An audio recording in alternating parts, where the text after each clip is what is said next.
말도 안 되는 일이 벌어졌습니다. 일본의 한 대기업 회장 딸이 모든 걸 뒤로하고 한국 옥탑방에서 신혼생활을 시작했어요. 그녀가 선택한 남자는 재벌도 아니고 전문직도 아닌 평범한 한국의 한 청년이었죠. 그런 그녀의 결정에 일본은 물론 한국 사람들조차 깜짝 놀랐습니다. 오늘 여러분께 들려드릴 이야기는 바로 유나라는 일본 여성이 한국에서 찾은 진정한 행복과 가족의 의미입니다. 유나는 일본 도쿄 외곽의 작은 공업도시 출신으로 부족함 없는 환경에서 자랐는데요. 그런 그녀가 한국의 좁은 옥탑방을 선택한 이유는 무엇이었을까요? 어쩌면 우리가 당연하게 여기는 한국의 정과 가족, 문화가 그녀에게는 특별한 울림으로 다가왔는지도 모릅니다. 남들이 보기에는 퇴보처럼 보였을 그 선택이 그녀에게는 오히려 더 큰 행복으로 이어졌다고 하네요. 이 감동적인 이야기를 함께 들어보시겠습니까? 그럼 지금 바로 시작합니다. 영상이 마음에 드셨다면 구독과 좋아요, 알림 설정 꼭 부탁드립니다. 여러분의 응원이 더 좋은 콘텐츠로 보답하는 힘이 된답니다. 그럼 본격적인 이야기 지금부터 시작할게요. 안녕하세요. 저는 유나라고 합니다. 일본 도쿄 외곽의 작은 공업도시 출신이에요. 올해 23살이고 한국에서 새로운 삶을 시작한 지 이제 1년이 되어가네요. 지금부터 제 이야기를 들려드릴게요. 어쩌면 여러분에게 작은 용기와 위로가 될 수 있을지도 모르겠습니다. 저는 일본에서 그럭저럭 부유한 가정에서 태어났어요. 아버지는 중견 전자부품 회사를 경영하시는 분으로 항상 바쁘셨지만 가족을 사랑하셨죠. 어머니는 전업주부로 저와 남동생을 키우셨습니다. 겉으로 보기엔 정말 부족함 없는 환경이었어요. 좋은 학교에 다녔고 원하는 건 대부분 가질 수 있었습니다. 하지만 그 안에서 저는 늘 무언가에 갇혀있는 느낌이었습니다. 이렇게 살아야 한다는 틀이 너무 명확했어요. 대학은 아버지가 원하는 곳으로 진학했고 전공도 부모님의 조언을 따랐습니다. 졸업 후에는 아버지 친구 회사에 들어갔고요. 모든 게 정해진 길을 따라가는 느낌이었죠. 때론 숨이 막힐 때도 있었습니다. 그러던 어느 날 우연히 한국 드라마를 보게 됐어요. 그때까지 저는 한국에 큰 관심이 없었거든요. 그런데 그 드라마에서 본 가족의 모습이 너무 인상적이었습니다. 서로 티격태격하면서도 언제나 함께하는 모습, 감정을 솔직하게 표현하는 방식이 신선했어요. 일본에서는 감정 표현을 자제하는 경우가 많거든요. 그래서 한국어 공부를 시작했습니다. 처음에는 그저 취미로요. 한국어 학습 앱을 통해 언어 교환 친구들을 만났는데 그중 한 명이 성훈이었어요. 경기도의 작은 카페에서 일하는 청년이었죠. 처음엔 단순한 언어 교환 상대였어요. 제가 한국어를 배우고 성훈 씨는 일본어를 배우는 관계였습니다. 하지만 대화를 이어가면서 점점 더 많은 이야기를 나누게 됐고 어느새 매일 연락하는 사이가 됐습니다. 성훈 씨는 참 솔직하고 따뜻한 사람이었어요. 자신의 꿈에 대해 이야기할 때면 눈이 반짝반짝 빛났죠. 언젠가 자신만의 카페를 열고 싶다는 꿈이 있었습니다. 그 꿈을 이야기하는 모습이 너무 진솔해서 마음이 끌렸어요. 일본에서 만난 남자들은 대부분 자신의 커리어나 성공에 대해 이야기했는데 성훈 씨는 달랐습니다. 그저 자신이 좋아하는 일을 하면서 소소한 행복을 찾고 싶다는 마음이 느껴졌어요. 6개월 정도 온라인으로만 연락하다가 용기를 내서 한국 여행을 계획했습니다. 부모님께는 그저 여행이라고만 말씀드렸어요. 사실 성훈 씨를 만나러 가는 게 주된 목적이었지만 그건 말씀드리지 않았죠. 처음 만났을 때의 떨림은 아직도 잊을 수 없습니다. 온라인에서 느꼈던 것보다 훨씬 더 자연스럽고 편안한 사람이었어요. 성훈 씨와 함께한 일주일은 정말 특별했습니다. 한국의 시장도 가보고 산책도 하고 맛있는 음식도 먹었어요. 그런데 가장 인상적이었던 건 성훈 씨의 가족과의 만남이었습니다. 처음에는 긴장했는데 그의 부모님이 저를 너무 따뜻하게 맞아주셨어요. 특히 어머니께서는 제게 이것저것 챙겨주시며 다음에 또 와라고 하셨죠.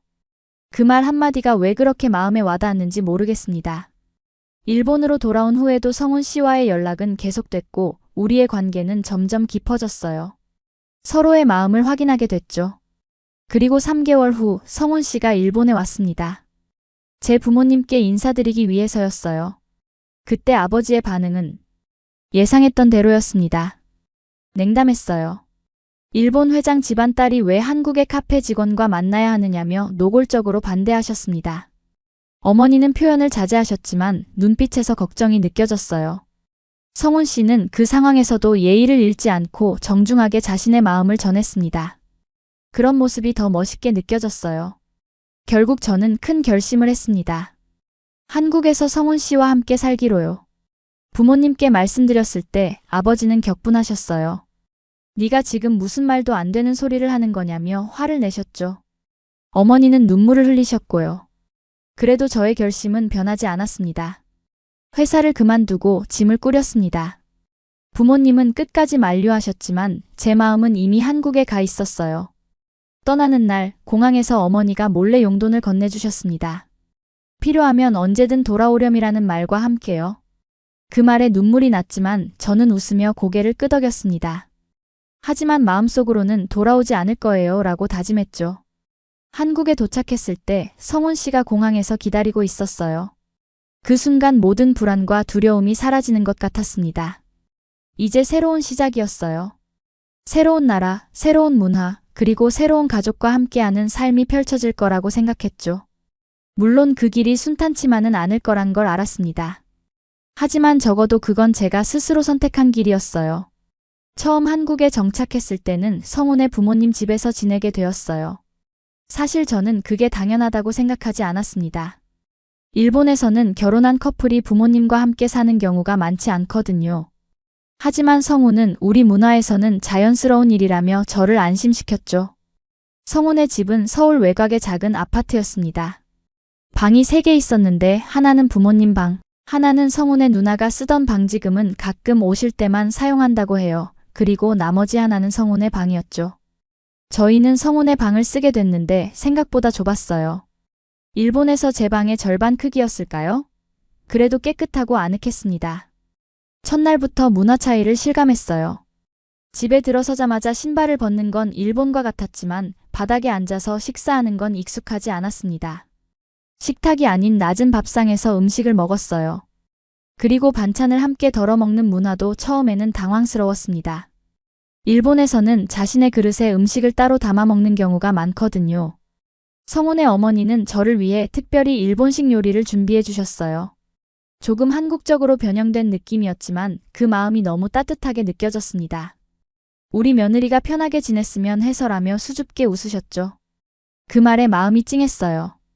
아직 결혼도 하지 않았는데 며느리라고 부르시는 게 낯설면서도 감사했습니다.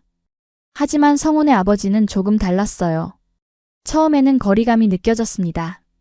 말씀도 별로 없으셨고 저를 바라보는 눈빛에서 의구심이 느껴졌죠. 나중에 알게 된 사실이지만 성훈의 아버지는 처음에 저희 관계를 반대하셨다고 해요. 일본 사람들은 냉정하잖아. 가족이라는 개념이 우리와 달라라는 말씀을 하셨다고 합니다. 그런 말을 직접 듣지는 않았지만 그 분위기는 충분히 느낄 수 있었어요.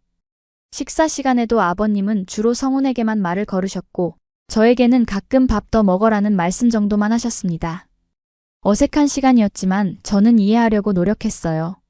아무래도 갑자기 외국인 며느리가 생기신 거니까요. 첫 주는 정말 힘들었습니다. 언어 장벽도 있었고 생활 습관도 달랐어요. 특히 화장실 사용법이 달라서 당황했습니다. 한국의 화장실은 대부분 샤워 부스가 따로 없고 화장실 전체가 샤워실이 되는 구조더라고요. 처음에는 어떻게 써야 할지 몰라 성훈에게 계속 물어봤어요. 지금 생각하면 웃음이 나지만 당시에는 정말 난감했습니다. 그리고 제가 가장 적응하기 어려웠던 건 밥 짓기였어요. 일본에서는 전기밥솥에 쌀과 물만 넣고 버튼만 누르면 됐는데 성훈의 어머니는 쌀을 씻는 방법부터 가르쳐 주셨습니다. 쌀은 3번만 씻어야 해. 너무 많이 씻으면 영양소가 다 빠져나가라고 하셨죠. 그리고 물 양도 손가락 마디로 재는 방법을 알려주셨어요. 처음에는 어려웠지만 어머니의 인내심 있는 가르침 덕분에 조금씩 배워갔습니다. 한 달쯤 지났을 때 저는 조금씩 한국 생활에 적응하기 시작했어요. 한국어도 더 늘었고 성훈의 어머니와 소통하는 시간도 늘어났습니다. 어머니께서는 매일 아침 일찍 일어나 아침 식사를 준비하셨는데 저도 일찍 일어나 돕기 시작했어요. 처음에는 서툴렀지만 어머니께서 웃으시며 천천히 배우면 되라고 말씀해 주셨습니다. 그러던 어느 날 저는 용기를 내서 직접 아침 식사를 준비했어요. 일본식 아침 식사였습니다. 간단한 미소시루 된장국, 구운 생선, 그리고 오니기리 주먹밥을 만들었어요. 어머니가 깨어나셔서 부엌에 오셨을 때 놀라시는 표정이 기억납니다. 이렇게 일찍 일어나서 준비했니? 라고 물으셨죠. 저는 긴장한 채로 맛있게 드셨으면 해요 라고 말했습니다. 그날 아침 성훈의 가족은 처음으로 일본식 아침 식사를 했습니다. 아버님도 평소보다 많이 드셨어요. 식사가 끝나고 맛있었다라는 한마디를 해주셨는데 그 말 한마디가 저에게는 정말 큰 힘이 됐습니다. 그때부터 조금씩 아버님과의 거리도 좁혀지기 시작했어요. 그리고 어느 날 성훈이 기쁜 소식을 가지고 왔습니다. 작은 원룸이지만 저희만의 공간을 구했다는 거예요. 옥탑방이었지만 햇볕이 잘 들고 옥상 정원도 있는 곳이었습니다. 성훈의 부모님 집에서 그리 멀지 않은 곳이라 자주 볼 수 있다고 했어요. 저는 너무 기뻤습니다. 드디어 저희만의 공간이 생기는 거였으니까요. 하지만 동시에 불안했어요. 성훈의 부모님과 함께 지내면서 많은 것을 배웠고 특히 어머니의 도움이 컸거든요. 이제 둘이 살게 되면 모든 걸 제가 해야 한다고 생각하니 막막했습니다. 제 불안한 마음을 눈치챘는지 어머니께서는 걱정 말고 모르는 건 언제든 물어보렴. 가까이 살고 있으니까라고 말씀해 주셨어요. 이사날 성훈의 부모님은 물론 누나까지 와서 도와주셨습니다. 짐도 옮겨주시고 집안 청소도 함께 해주셨어요. 어머니께서는 냉장고에 김치와 반찬을 가득 채워주셨고 아버님은 간단한 수리까지 해주셨습니다. 그 모습을 보며 이런 게 가족이구나라는 생각이 들었어요.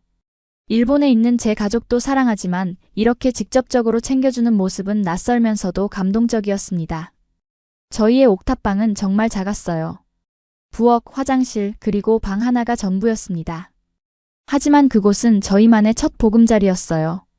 창문으로 들어오는 햇살, 밤에 보이는 별, 그리고 옥상에서 바라보는 서울의 전경까지. 모든 것이 특별하게 느껴졌습니다. 옥탑방에서의 생활은 생각보다 더 즐거웠어요. 비록 공간은 좁았지만 그 안에서 우리만의 일상을 만들어가는 것이 행복했습니다. 매일 아침 일찍 일어나 커피 한 잔을 마시며 옥상에서 해돋이를 바라보는 시간이 특히 좋았어요. 일본에서는 결코 경험하지 못했던 여유로움이었죠.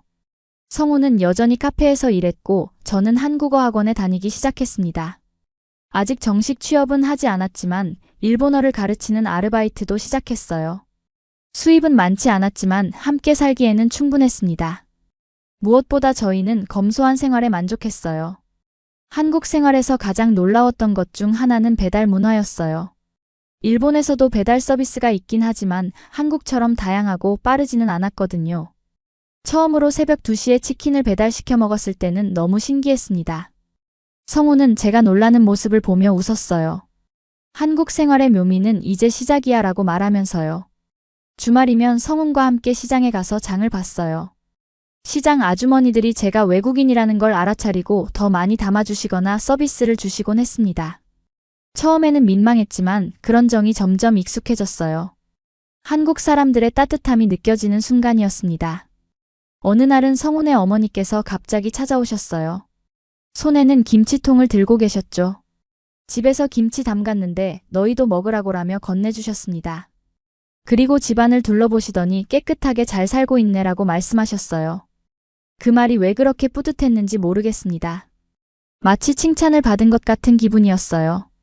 이런 소소한 일상이 쌓이면서 저는 점점 한국 생활에 적응해 갔습니다. 물론 어려운 일도 있었어요. 특히 언어 문제가 컸죠. 어학원에서 열심히 공부했지만 실제 대화에서는 종종 어려움을 겪었습니다. 특히 한국어의 존댓말과 반말 구분이 헷갈렸어요. 일본어에도 경어가 있지만 한국어만큼 복잡하지는 않거든요. 한 번은 동네 슈퍼에서 아주머니께 실수로 반말을 했던 적이 있었어요. 아주머니께서 놀라신 표정을 지으셨고 저는 너무 당황해서 얼굴이 빨개졌습니다. 다행히 제가 외국인이라는 걸 아시고 이해해 주셨어요. 괜찮아, 한국어 어렵지.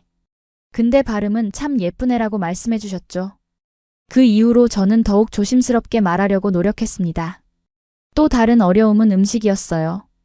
한국 음식이 전반적으로 맵다는 건 알고 있었지만 실제로 먹어보니 생각보다 더 매웠습니다. 특히 김치찌개나 떡볶이 같은 음식은 처음에는 정말 힘들었어요. 하지만 성훈이 매운 음식은 먹다 보면 익숙해져라고 말해줬고 실제로 시간이 지나면서 점점 적응하게 됐습니다. 이제는 오히려 매운 음식을 즐기게 됐어요. 일본에 계신 부모님과의 연락은 꾸준히 유지했습니다. 특히 어머니와는 거의 매일 메시지를 주고받았어요. 처음에는 걱정 가득한 내용이었지만 점점 제가 잘 지내고 있다는 걸 알게 되시면서 안심하신 것 같았습니다. 아버지는 여전히 제 선택을 인정하지 않으셨지만 가끔 어머니를 통해 안부를 물으셨다고 해요. 한국에 온 지 6개월쯤 됐을 때 저는 SNS에 저희의 일상을 공유하기 시작했습니다. 옥탑방에서의 소소한 행복, 한국 문화를 배우는 과정, 그리고 성훈과의 추억들을 담았어요. 처음에는 그저 기록용이었는데 생각보다 많은 분들이 관심을 가져주셨습니다. 특히 일본과 한국의 문화 차이에 대한 이야기가 인기가 많았어요. 어느 날 성훈이 제안했습니다. 유튜브 채널을 만들어 볼래? 내 이야기가 많은 사람들에게 영감을 줄 것 같아. 처음에는 망설였지만 용기를 내서 시작했어요. 한일 커플의 옥탑방 이야기라는 제목으로요. 첫 영상은 서툴렀지만 생각보다 많은 분들이 봐주셨고 응원해 주셨습니다. 그러던 중 뜻밖의 일이 생겼어요. 성훈의 아버님이 갑자기 편찮으셨습니다. 심장에 문제가 생겨 병원에 입원하셨어요. 성훈은 매우 걱정했고 저도 마음이 무거웠습니다. 매일 병원을 오가며 아버님을 돌봐드렸어요. 처음에는 어색했지만 아버님의 손을 잡고 위로해드리면서 조금씩 가까워진 것 같았습니다. 병원에서 지내는 동안 저는 아버님을 위해 일본 음식을 만들어 드렸어요. 특히 아버님이 좋아하시는 오차즈케 녹차에 밥을 말아 먹는 음식을 준비했죠. 병원 음식이 입에 맞지 않으셨는데 제가 준비한 음식은 맛있게 드셨어요. 입맛에 딱 맞다며 웃으셨죠. 그때 처음으로 아버님의 진심 어린 미소를 봤습니다. 회복 후 집으로 돌아오신 아버님은 이전과 달라지셨어요. 저에게 더 많은 관심을 보이시고 가끔은 일본에 대한 이야기도 물어보셨습니다. 일본에서는 이런 상황에서 어떻게 하니? 라고 질문하시기도 했어요. 저는 기쁜 마음으로 대답해드렸고 그런 대화 속에서 서로를 더 이해하게 됐습니다.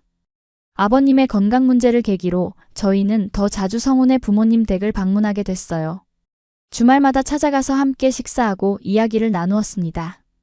그 과정에서 저는 한국의 가족 문화를 더 깊이 이해하게 됐어요.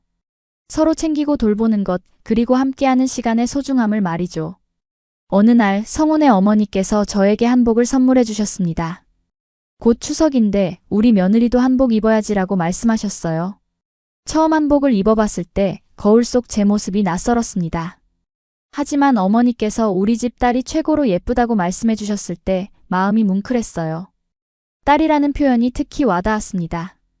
일본에서는 그런 표현을 들어본 적이 없었거든요. 추석은 저에게 정말 특별한 경험이었습니다. 일본에도 명절은 있지만 한국의 추석처럼 가족 모두가 모여 함께 음식을 준비하고 차례를 지내는 문화는 없었거든요. 성훈의 집에는 친척들까지 모두 모였고 저는 처음으로 대가족의 명절을 경험했습니다. 아침 일찍부터 성훈의 어머니, 누나, 고모들과 함께 음식을 준비했어요. 처음에는 어색했지만 다들 친절하게 가르쳐 주셨습니다. 송편 만들기가 특히 재미있었어요. 색색의 송편 반죽을 빚으며 고모들이 들려주신 옛날 이야기를 들었죠. 그 순간이 너무 따뜻하게 느껴졌습니다. 차례상을 차리고 조상님께 절을 올리는 모습을 지켜보면서 한국의 전통과 가족의 의미에 대해 다시 한번 생각하게 됐어요. 성훈의 아버님이 저에게도 절을 권하셨을 때 처음에는 당황스러웠지만 성훈이 옆에서 살짝 어떻게 하는지 알려줬죠. 서툴지만 정성껏 절을 올렸고 모두가 따뜻하게 바라봐 주셨습니다. 식사 시간에는 정말 많은 음식이 준비됐어요. 일본 음식과는 또 다른 맛이었지만 정성이 담긴 음식이라 더 맛있게 느껴졌습니다. 특히 갓 지은 흰 쌀밥에 다양한 나물과 고기 반찬을 함께 먹는 맛이 일품이었어요. 성훈의 삼촌이 우리 일본 며느리가 한국 음식을 잘 먹느라고 칭찬해 주셨을 때는 왠지 모르게 자랑스러운 기분이 들었습니다. 식사 후에는 세배돈을 받기도 했어요. 성훈의 할아버지께서 저에게도 봉투를 건네주시며 우리 가족이 되어줘서 고맙다고 말씀하셨죠. 그 말에 눈물이 날 뻔했습니다. 사실 제가 감사해야 할 분들인데 오히려 따뜻하게 맞아주셔서 정말 감동이었어요. 명절 기간 동안 일본에 계신 부모님과도 영상통화를 했습니다. 제가 한복 입은 모습을 보여드리고 한국의 명절 분위기를 전해드렸어요. 어머니는 기뻐하셨지만 아버지는 여전히 표정이 굳어 있으셨습니다. 하지만 이전보다는 조금 부드러워진 목소리로 잘 지내고 있니? 라고 물으셨어요. 그 작은 변화가 저에게는 큰 의미였습니다. 추석이 끝나고 일상으로 돌아왔을 때 저는 한국에서의 제 삶에 더욱 확신을 갖게 됐어요. 비록 물질적으로는 풍족하지 않지만 마음만은 더없이 부유해진 느낌이었습니다. 성훈과 함께하는 소소한 일상, 그리고 새로운 가족들과의 유대감이 저에게는 무엇보다 값진 재산이었어요. 그런데 어느 날 성훈이 조금 침울한 표정으로 집에 돌아왔습니다. 무슨 일이냐고 물었더니 일하던 카페가 경영 악화로 문을 닫게 됐다는 거였어요. 갑작스러운 소식에 우리 모두 당황했습니다. 당장의 수입이 끊기게 된 상황이었으니까요. 하지만 성훈은 오히려 이것을 기회로 삼고 싶다고 했어요. 사실 계속 생각해왔어. 언젠가는 내 카페를 열고 싶다고. 이번 기회에 도전해볼까 해. 용기 있는 제안이었지만 현실적인 문제가 있었습니다. 카페를 열기 위한 자금이 부족했거든요. 그때 저는 제 유튜브 채널을 떠올렸어요. 꾸준히 콘텐츠를 올리면서 조금씩 수익이 생기기 시작했거든요. 우리 함께 준비해보자. 내 채널도 조금씩 성장하고 있으니 시간을 두고 천천히 준비하면 어떨까? 성훈은 고마워하며 제 손을 꼭 잡았습니다. 그렇게 우리는 작은 카페를 열기 위한 계획을 세우기 시작했어요. 성훈은 바리스타 자격증을 따기 위해 학원에 등록했고 저는 유튜브 콘텐츠를 더 열심히 만들었습니다. 한국과 일본의 문화 차이, 외국인으로서 한국에서 살아가는 이야기, 그리고 옥탑방에서의 소소한 일상이 많은 분들의 관심을 받았어요. 특히 인기를 끌었던 건 한국 시어머니의 레시피라는 코너였습니다. 성훈의 어머니께서 직접 출연해 김치찌개, 된장찌개, 불고기 등 한국 가정식을 가르쳐 주셨어요. 어머니의 소박하면서도 정성 가득한 요리법이 많은 시청자들의 마음을 사로잡았습니다. 댓글에는 나도 모르는 우리 음식 비법을 일본 며느리가 알려주네라는 재미있는 반응도 많았어요. 채널이 조금씩 성장하면서 협찬 제안도 들어오기 시작했습니다. 처음으로 큰 협찬을 받았을 때 성훈과 함께 정말 기뻐했어요. 카페를 위한 자금을 모으는데 큰 도움이 됐거든요. 하루하루 꿈에 한 발짝씩 다가가는 느낌이었습니다. 그러던 어느 날 일본에서 뜻밖의 소식이 왔어요. 아버지께서 한국을 방문하고 싶다는 의사를 전해오셨습니다. 처음에는 믿기 힘들었어요. 그동안 제 선택을 인정하지 않으셨던 아버지가 직접 한국에 오신다니 말이죠. 어머니에 따르면 아버지가 제 유튜브 영상을 몰래 보셨다고 해요. 특히 성훈과 함께하는 모습, 그리고 성훈의 가족들과 어울리는 장면을 보시고 마음이 많이 누그러지셨다고 합니다. 아버지의 방문 소식에 저는 긴장되면서도 기대가 됐어요. 드디어 제 선택을 이해해 주실지도 모른다는 희망이 생겼거든요. 성훈도 처음에는 긴장했지만 진심으로 맞이하자며 저를 안심시켜 주었습니다. 아버지가 오시기 전에 저희는 정성껏 준비했어요. 집도 깨끗이 청소하고 아버지가 좋아하시는 일본 술도 구해왔습니다. 성훈의 부모님도 함께 식사하는 자리를 마련하기로 했어요. 처음에는 언어 때문에 어색할 수 있겠지만 저와 성훈이 통역을 하면 충분히 소통할 수 있을 거라고 생각했습니다. 드디어 아버지가 인천공항에 도착하신 날 저희 부부는 일찍부터 공항으로 향했어요. 도착 게이트 앞에서 아버지를 기다리는 동안 가슴이 두근거렸습니다. 그리고 마침내 아버지가 나타나셨을 때 저는 참았던 눈물을 쏟고 말았어요. 아버지도 조금 눈시울이 붉어지셨지만 이내 태연한 척 하셨죠. 하지만 제게 건네주신 포옹은 그 어느 때보다 따뜻했습니다. 아버지의 한국 방문은 저에게 큰 전환점이 되었습니다. 처음 옥탑방에 도착했을 때 아버지의 표정이 잊히지 않아요. 작은 공간을 둘러보시면서 잠시 말을 잇지 못하셨죠. 저는 속으로 실망하셨구나라고 생각했습니다. 하지만 아버지가 입을 열어 하신 말씀은 예상과 달랐어요. 이곳에서 너희가 행복하게 살고 있다니 그게 가장 중요한 거야. 그 말에 제 마음속에 있던 무거운 짐이 한순간에 내려앉는 것 같았어요. 오랫동안 아버지의 인정을 받지 못했다는 생각에 항상 가슴 한구석이 아팠거든요. 그날 저녁 우리는 옥상에서 소박한 바비큐 파티를 열었습니다. 성훈이 직접 고기를 굽고 저는 샐러드와 반찬을 준비했어요. 아버지는 가져오신 일본 사케를 꺼내셨고 우리 셋은 서울의 야경을 바라보며 오랜만에 가족의 시간을 가졌습니다. 다음 날 성훈의 부모님과의 만남이 예정되어 있었어요. 솔직히 말하면 그 자리가 가장 걱정됐습니다. 서로 다른 문화, 다른 언어를 사용하는 두 집안의 부모님들이 만나는 자리였으니까요. 하지만 그 걱정은 기우에 불과했어요. 성훈의 어머니께서는 정성껏 준비한 한식으로 아버지를 맞이해 주셨습니다. 특히 불고기와 갈비찜은 아버지의 입맛에 딱 맞았나 봐요. 연신 맛있다며 드셨거든요. 언어는 통하지 않았지만 음식을 통해 마음을 전할 수 있었던 것 같습니다. 식사 중에 성훈의 아버님께서 술을 따라주셨어요. 제 아버지는 그 정중한 모습에 감동하셨는지 일본어로 감사합니다 라고 말씀하셨습니다. 제가 통역을 했고 성훈의 아버님은 환하게 웃으시며 건배를 제안하셨어요. 두 분이 서로를 존중하는 모습을 보며 저는 정말 행복했습니다. 식사가 끝난 후 성훈의 어머니께서 준비하신 선물을 아버지께 전해드렸어요. 한국 전통차와 인삼이 담긴 선물 세트였습니다. 아버지는 진심으로 감사해 하셨고 일본에서 가져오신 선물도 성훈의 부모님께 드렸어요. 그렇게 첫 만남은 생각보다 훨씬 따뜻하고 화기애애하게 마무리됐습니다. 그 후로 일주일 동안 저희는 아버지와 함께 서울 곳곳을 여행했어요. 경복궁, 남산타워, 인사동, 그리고 한강까지. 아버지는 한국의 모든 것에 관심을 보이셨습니다. 특히 한국의 역사와 전통 건축물에 감탄하셨어요. 일본과 비슷하면서도 다른 점이 많구나라며 진지하게 말씀하셨죠. 한국에서의 마지막 날 아버지는 저희에게 뜻밖의 제안을 하셨습니다. 너희의 카페 계획 내가 조금 도와주고 싶구나. 처음에는 거절했어요. 지금까지 스스로의 힘으로 해왔고 앞으로도 그러고 싶었거든요. 하지만 아버지는 이렇게 말씀하셨습니다. 이건 내 선택을 인정한다는 의미야. 그리고 아버지로서 딸의 꿈을 응원하고 싶어. 그 말에 저는 더 이상 거절할 수 없었어요. 결국 작은 금액이지만 아버지의 도움을 받기로 했습니다. 그리고 그 자리에서 제 인생에서 가장 행복한 순간 중 하나를 맞이했어요. 아버지께서 저와 성훈을 안아주시며 이렇게 말씀하셨거든요. 이 아이는 딸을 사랑할 줄 아는 아이로구나. 네가 선택한 길을 존중한다. 공항에서 아버지를 배웅할 때 많은 말이 오갔지만 가장 기억에 남는 건 아버지의 마지막 말씀이었어요. 엄마도 곧 보러 올게. 걱정하지 마라. 그 말씀에 저는 다시 한번 눈물을 참을 수 없었습니다. 드디어 제 선택을 인정받은 것 같아 너무 기뻤어요. 아버지가 돌아가신 후 저희의 카페 계획은 더욱 구체화되기 시작했습니다. 작지만 아늑한 공간, 성훈의 커피와 제 일본식 디저트가 어우러진 곳을 상상하며 하나씩 준비했어요. 장소를 알아보고 필요한 기구들을 조금씩 구입했습니다. 때론 어려운 순간도 있었지만 저희는 포기하지 않았어요.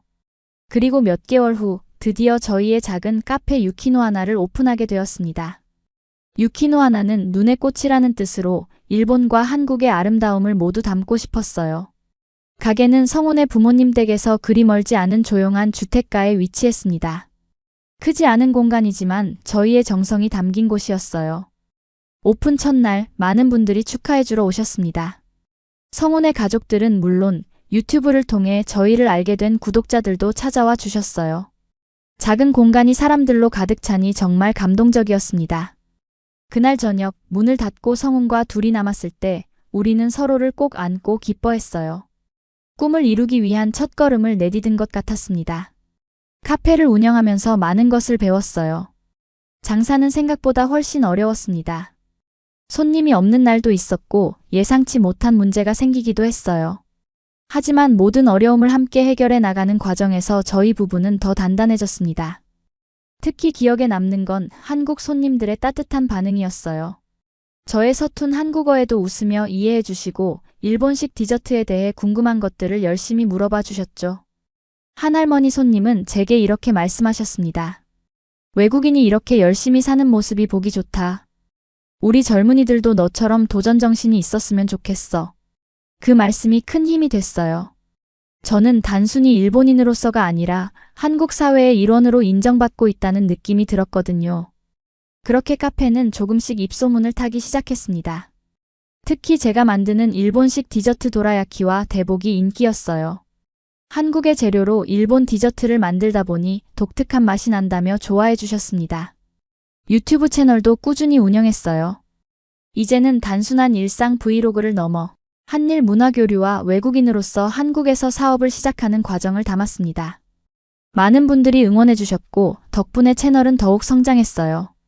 특히 일본 시청자들이 많이 늘어났는데 한국에 대한 긍정적인 인식을 전하는 계기가 된 것 같아 뿌듯했습니다. 카페가 안정되기 시작한 즈음 우리에게 또 다른 기쁜 소식이 찾아왔어요. 어머니께서 드디어 한국을 방문하신다는 거였습니다. 아버지의 방문 이후 어머니도 많이 궁금해하셨나 봐요. 특히 제가 운영하는 카페와 유튜브를 통해 본 한국에서의 제 모습이 너무 행복해 보여서 직접 보고 싶으셨대요. 어머니의 방문은 아버지와는 또 다른 의미가 있었습니다. 사실 어머니는 제가 한국에 오는 것을 내심 걱정하셨거든요. 낯선 나라에서 딸이 잘 적응할 수 있을지, 차별은 받지 않는지 항상 마음 쓰셨어요. 그래서 직접 와서 확인하고 싶으셨던 것 같습니다. 어머니를 맞이하기 위해 특별히 카페 메뉴도 준비했어요. 어머니가 좋아하시는 말차를 이용한 디저트와 음료를 새롭게 개발했죠. 성훈도 정말 열심이었습니다. 일본어를 더 열심히 공부해서 어머니와 직접 소통하고 싶다고 했어요. 성훈의 그런 모습이 너무 사랑스러웠습니다. 어머니가 도착한 날 저희는 공항에서 꽃다발을 들고 기다렸어요. 어머니는 저를 보자마자 달려와 꼭 안아주셨습니다. 그동안 얼마나 보고 싶었는지 말로 다 표현할 수 없었어요. 어머니의 품에 안기니 그동안 참았던 향수병이 한꺼번에 밀려오는 것 같았습니다. 집으로 돌아오는 길에 어머니는 창밖의 서울 풍경을 호기심 어린 눈으로 바라보셨어요. 생각보다 깨끗하고 현대적이구나라고 말씀하셨죠. 사실 어머니도 한국에 대한 선입견이 있으셨던 것 같아요. 하지만 직접 보시면서 그런 선입견이 하나둘 깨지는 듯 했습니다. 옥탑방에 도착했을 때 어머니는 잠시 말을 잇지 못하셨어요. 아마도 딸이 이렇게 작은 집에서 살고 있다는 사실이 놀라우셨나 봐요. 하지만 이내 밝게 웃으시며 아늑하고 좋구나. 너희 둘의 개성이 잘 묻어나는 집이야 라고 말씀해 주셨습니다. 그 말이 정말 위로가 됐어요. 어머니는 특히 옥상 정원에 감탄하셨습니다. 저희가 정성껏 가꾼 작은 화분들과 허브 정원이 마음에 드셨나 봐요. 일본 집에는 이런 공간이 없는데 정말 좋구나라며 사진도 많이 찍으셨습니다. 어머니의 그런 반응에 저도 새삼 우리 집의 장점을 재발견하게 됐어요. 다음 날 저희는 어머니를 카페로 모셨습니다. 문을 열고 들어서는 순간 어머니의 얼굴에 자랑스러움이 가득했어요. 우리 유나가 이런 멋진 곳을 만들었구나라며 감동하셨죠. 특히 제가 만든 디저트를 맛보시고는 일본보다 더 맛있다며 칭찬해 주셨습니다. 그 말이 저에게는 최고의 인정이었어요. 카페에 오신 손님들도 어머니를 반갑게 맞아주셨습니다. 특히 단골 손님들은 어머니를 닮아 예쁘시네요 라며 인사를 건네셨고 어머니는 쑥스러운 듯 웃으셨어요. 그날 하루 종일 어머니는 카페 구석구석을 살펴보시며 저희의 노력을 느끼셨나 봐요. 정말 대단하다. 네가 이렇게 성장할 줄이야 라고 말씀하셨으니까요. 저녁에는 성훈의 부모님과 함께 식사하는 자리를 마련했습니다.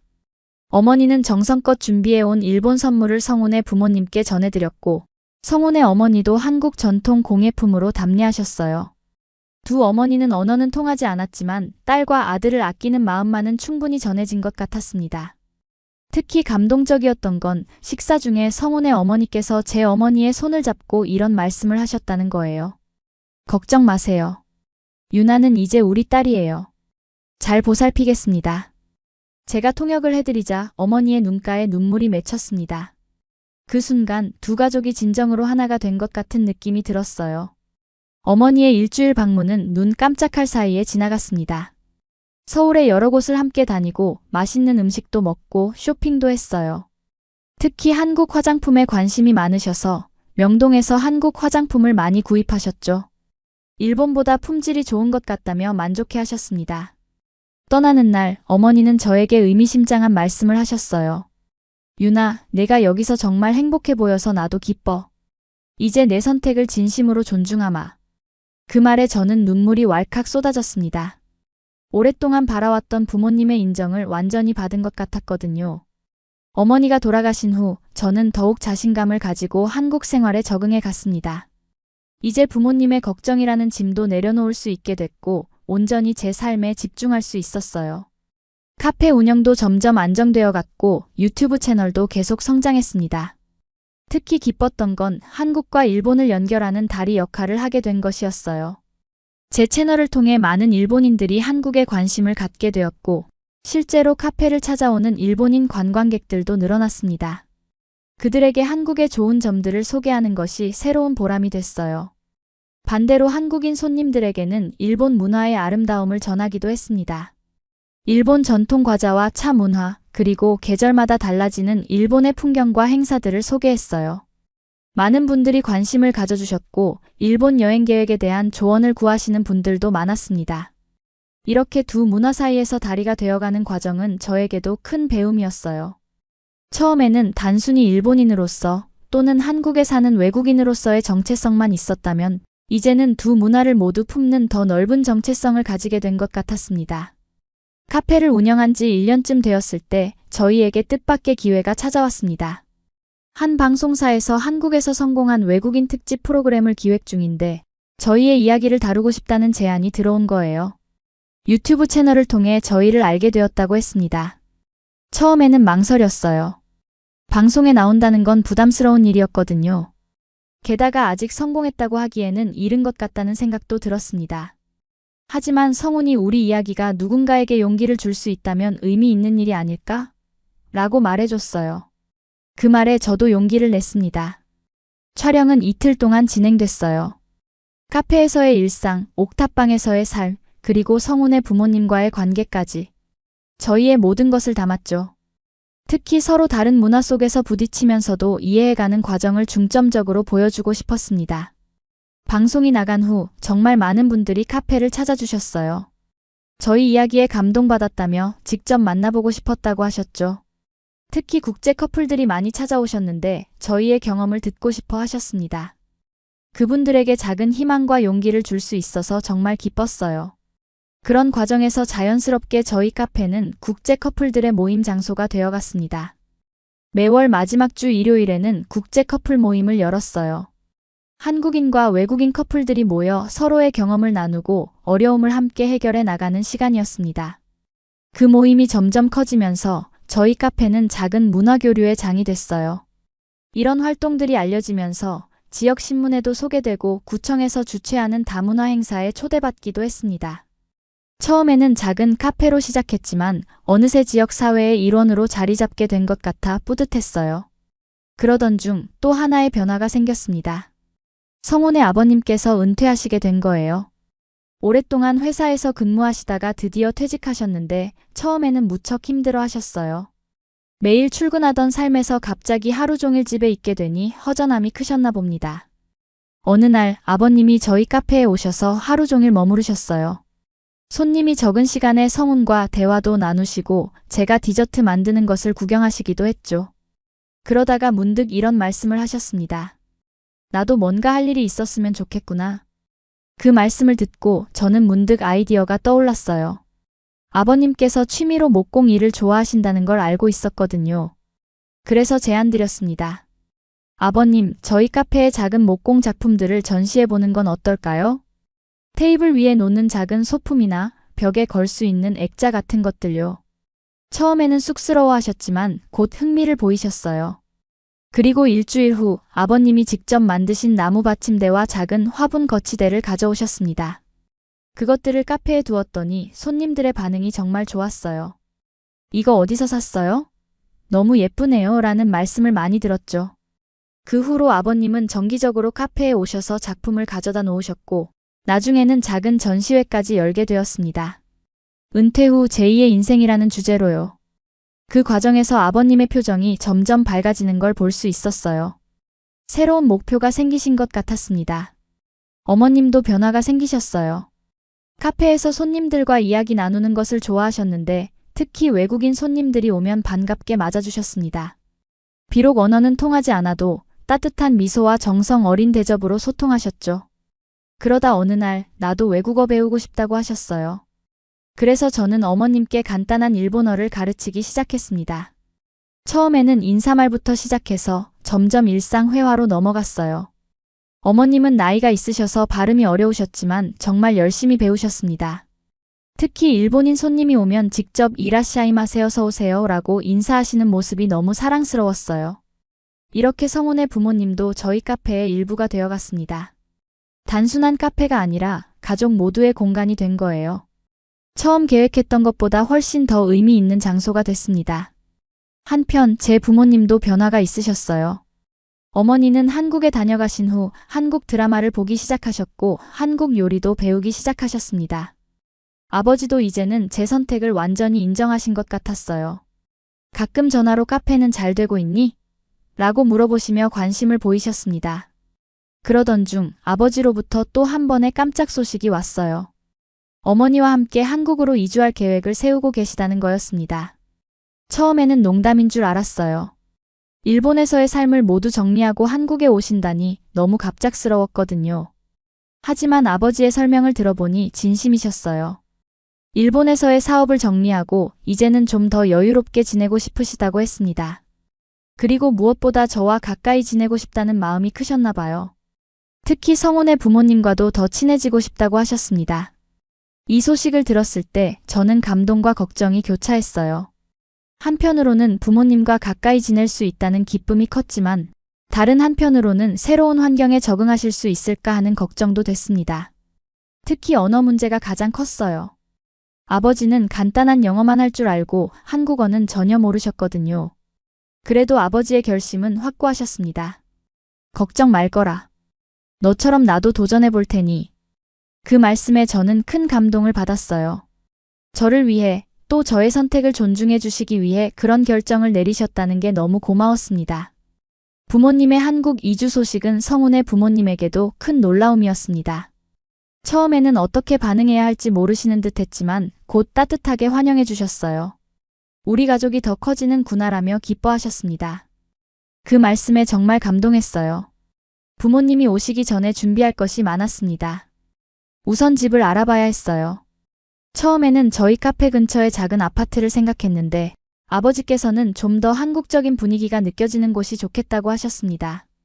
그래서 성훈의 부모님 댁 근처의 한옥 스타일로 개조된 주택을 찾게 됐어요.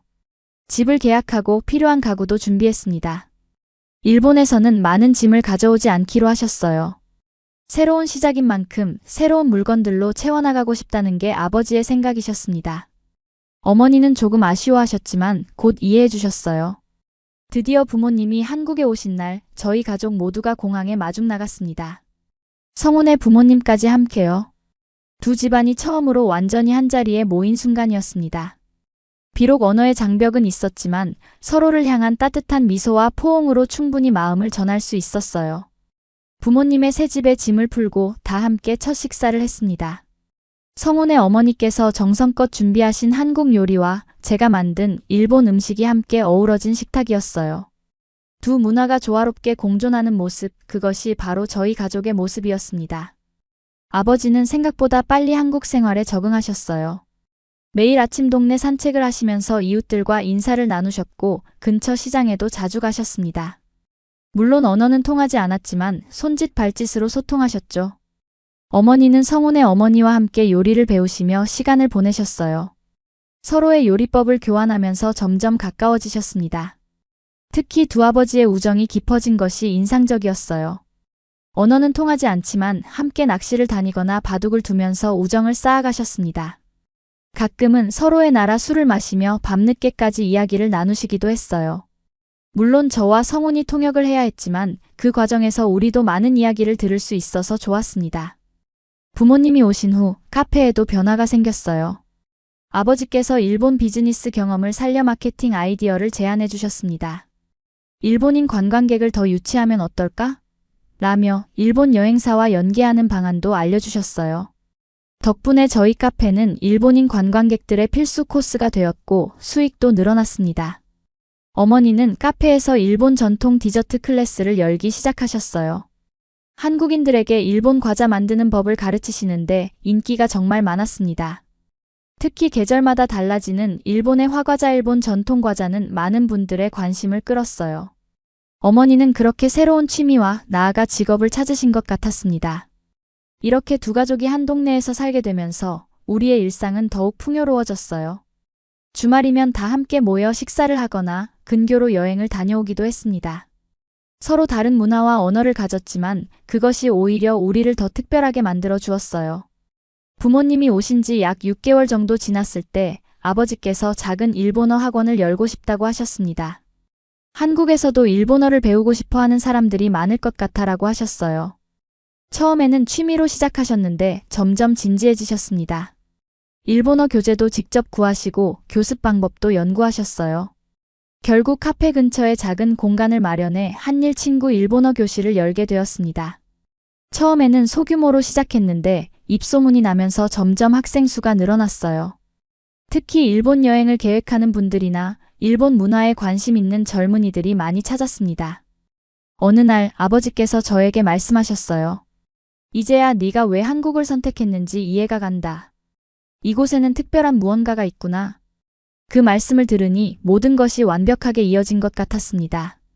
처음에는 이해받지 못했던 제 선택을 이제는 아버지도 직접 경험하고 공감해 주시니 말이죠.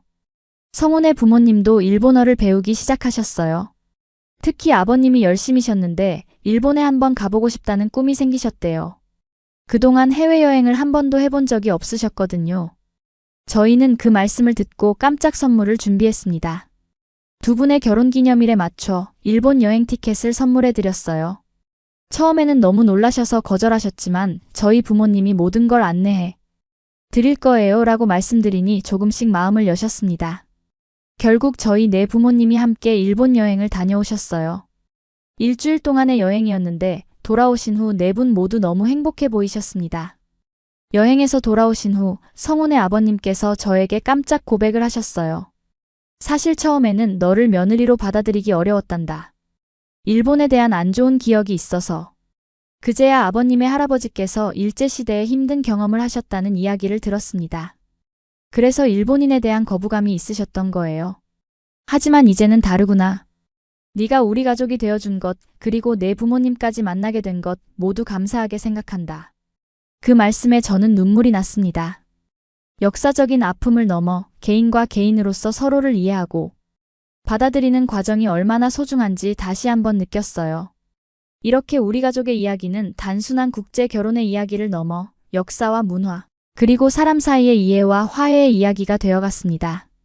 처음 한국에 왔을 때는 상상도 못했던 일들이 하나씩 현실이 되어가고 있었어요. 카페를 운영한 지 2년이 지났을 무렵 저희에게 또 하나의 기쁜 소식이 찾아왔습니다. 제가 임신을 했다는 사실이었어요. 처음 테스트기에서 2줄이 나왔을 때 정말 믿기지 않았습니다. 성훈에게 이 소식을 전했을 때 그의 얼굴에 번진 행복한 미소는 지금도 잊을 수 없어요. 이 소식을 양가 부모님께 알려드렸을 때 모두가 너무 기뻐하셨습니다. 특히 두 할머니는 눈물을 글썽이셨어요. 우리 손주가 태어난다니 정말 기쁘구나라며 서로 손을 맞잡으셨죠. 그 모습을 보며 이 아이가 태어날 세상은 참 따뜻할 것이라는 생각이 들었습니다. 임신 소식을 듣고 난 후 카페 운영 방식도 조금씩 변화를 주었어요. 제가 무리하지 않도록 가족 모두가 도와주셨습니다. 아버지는 경영 부분을 더 적극적으로 맡아주셨고 어머니와 성훈의 어머니는 번갈아가며 디저트 만드는 것을 도와주셨어요. 성훈은 더 열심히 일했고 항상 제 건강을 챙겨주었습니다. 임신 중에 가장 인상 깊었던 것은 한국의 임신 문화였어요. 일본과는 조금 달랐거든요. 특히 태교라는 개념이 인상적이었습니다. 성훈의 어머니께서는 태아에게 좋은 음악을 들려주고 좋은 글을 읽어주라고 하셨어요. 처음에는 낯설었지만 점점 그 의미를 이해하게 됐습니다. 또한 한국에서는 임신부에게 특별한 음식을 챙겨주는 문화가 있더라고요. 성훈의 어머니께서는 매일 다른 영양식을 준비해 주셨어요. 미역국, 삼계탕, 각종 보양식까지. 우리 며느리가 건강해야 아기도 건강하지라며 정성을 다해 주셨습니다. 그 따뜻한 마음이 정말 감사했어요. 임신 중에도 저는 가능한 한 카페에 나갔습니다. 물론 무리하지는 않았지만 손님들과의 만남이 저에게는 큰 위로가 됐거든요. 특히 임신 소식을 들은 단골 손님들은 저를 위해 작은 선물들을 가져와 주셨어요. 아기 옷, 장난감, 책 등 정말 다양했습니다. 그런 관심과 사랑이 제게는 큰 힘이 됐어요. 한편 이 시기에 카페는 더욱 발전했습니다. 가족이라는 테마를 더 강조하기 시작했어요. 이제는 단순한 카페가 아니라 다양한 가족들이 편안하게 쉬어갈 수 있는 공간으로 변화시켰습니다. 특히 주말에는 가족 디저트 만들기 클래스를 열어 많은 호응을 얻었어요. 임신 7개월쯤 되었을 때 저희는 특별한 이벤트를 준비했습니다. 두 문화가 만나는 아기 축하 파티였어요. 한국의 돌잔치와 일본의 오비이와이 임신 5개월쯤. 태아의 안전을 기원하는 의식을 결합한 행사였습니다. 가족들과 친한 손님들을 초대해서 두 나라의 전통을 함께 나누는 시간이었어요. 그 파티에서 성훈이 깜짝 발표를 했습니다. 바로 두 번째 카페를 열 계획이라는 거였어요.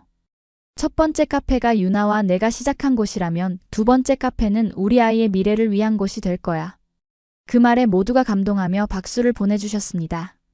출산이 가까워지면서 저는 일본과 한국의 출산 문화에 대해 더 많이 알아봤어요. 두 나라 모두 아이의 탄생을 축하하는 방식은 있지만 세부적인 전통은 달랐거든요. 저는 두 문화의 좋은 점을 모두 받아들이고 싶었습니다. 일본의 세심함과 한국의 따뜻함이 모두 필요했으니까요. 출산 예정일이 일주일 앞으로 다가왔을 때 갑작스럽게 진통이 시작됐어요. 계획보다 조금 일찍 아이가 오려는 것 같았습니다. 성우는 놀라서 허둥지둥했지만 미리 준비해둔 가방을 들고 저를 병원으로 데려갔어요. 양가 부모님들도 모두 병원으로 달려오셨죠. 10시간의 진통 끝에 마침내 저희의 첫 아이가 세상에 나왔습니다. 작고 빨갛고 주름투성이었지만 그 어떤 보석보다 귀한 존재였어요. 아이를 처음 안았을 때의 그 감동은 말로 표현할 수 없습니다. 성우는 눈물을 흘리며 아이의 작은 손을 잡았고 부모님들은 모두 기쁨의 눈물을 흘리셨어요. 아이의 이름은 오랜 고민 끝에 하루라고 지었습니다.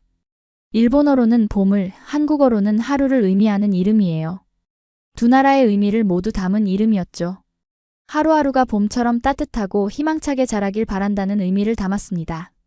하루가 태어난 후 저희의 삶은 완전히 달라졌어요.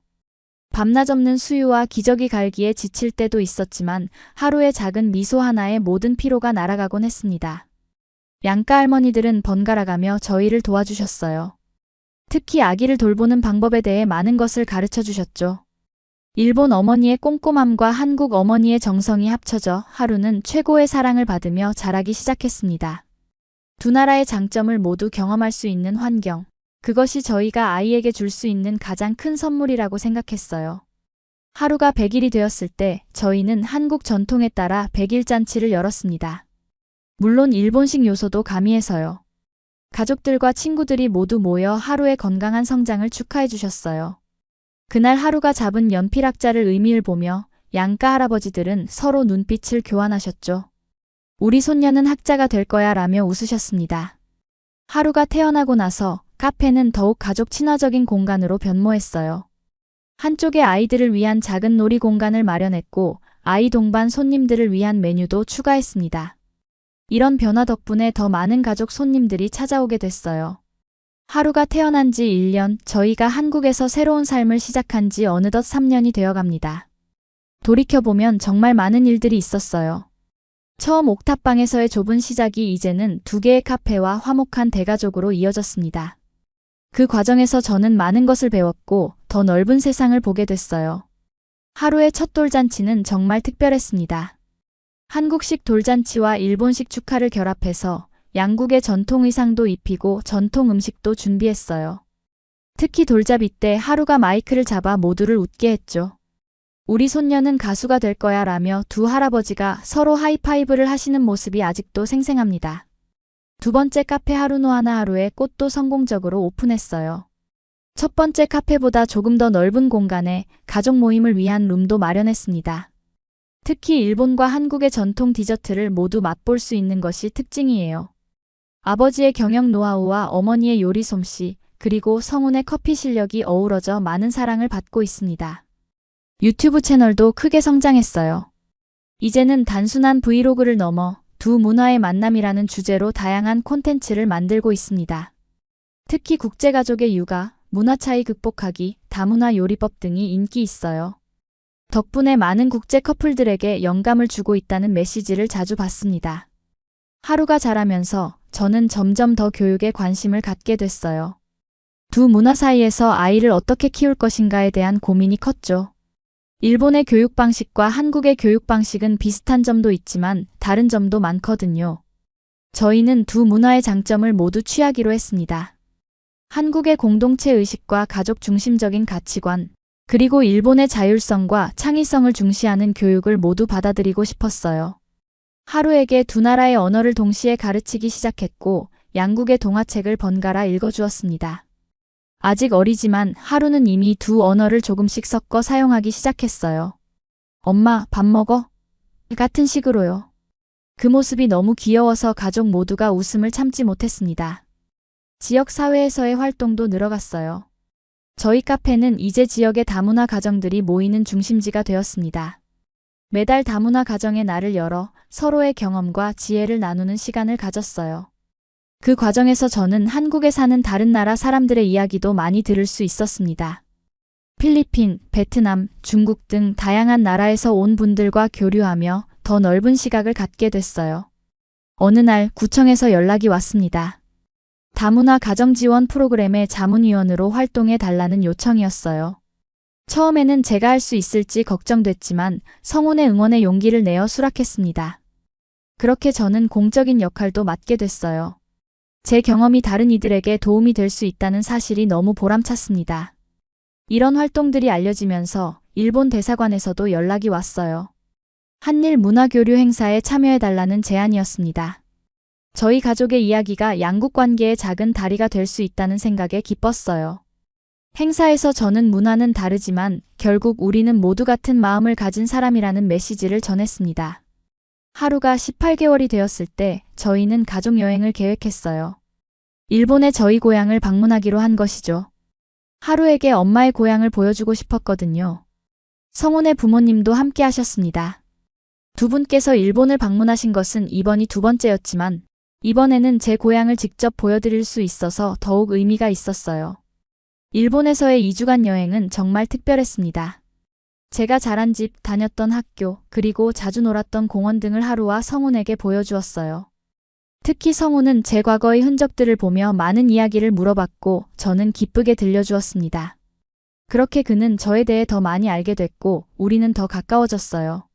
고향의 이웃들과 옛 친구들도 만났습니다. 모두 하루를 보며 감탄했어요.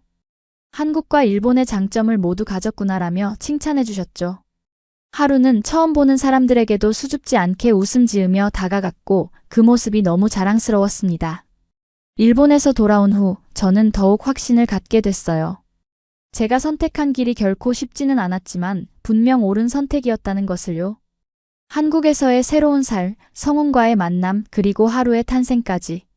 모든 순간이 소중한 선물이었습니다. 앞으로의 계획도 차츰 구체화되고 있어요. 하루가 자라면서 교육 문제가 중요해질 테니 그에 맞춰 준비하고 있습니다. 또한 세 번째 카페도 계획 중이에요.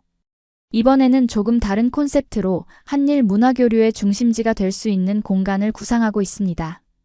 유튜브 채널을 통해 책을 출간해달라는 제안도 받았어요. 두 문화 사이에서 균형 찾기라는 주제로 제 경험을 바탕으로 한 에세이를 쓰게 될 것 같습니다. 이 책이 다문화 가정들에게 작은 위로와 희망이 될 수 있기를 바랍니다. 돌이켜보면 처음 한국에 왔을 때의 불안과 두려움이 무색할 만큼 많은 것이 변했어요. 낯선 땅에서의 시작이 이제는 제 전부가 되었습니다. 한국은 더 이상 외국이 아니라 제 삶의 중심이 된 고향이에요. 물론 여전히 어려운 순간들도 있습니다. 언어의 미묘한 차이로 인한 오해, 문화적 차이에서 오는 갈등, 그리고 가끔은 외국인이라는 시선을 느낄 때도 있어요. 하지만 그런 순간마다 성운과 가족들의 지지가 큰 힘이 됩니다. 그리고 무엇보다 그런 경험들이 저를 더 강하고 이해심 많은 사람으로 만들어주었다고 생각해요. 이제 저는 단순한 일본인 며느리가 아닙니다. 한국 사회의 일원으로 두 문화를 이어주는 다리로 그리고 하루의 엄마로서 새로운 정체성을 갖게 됐어요. 그리고 이 모든 역할이 저를 더욱 풍요롭게 만들어주었습니다. 성운은 종종 이렇게 말합니다. 유나, 내가 용기를 내서 한국에 온 덕분에 우리 모두가 더 행복해졌어.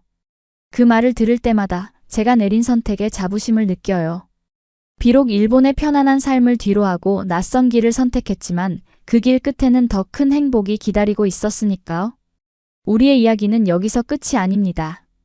하루가 자라면서 또 다른 아이가 우리 가족에 더해질지도 모르고 새로운 도전과 기회가 계속해서 찾아올 거예요. 하지만 어떤 일이 있어도 우리는 함께 이겨낼 수 있다고 믿습니다.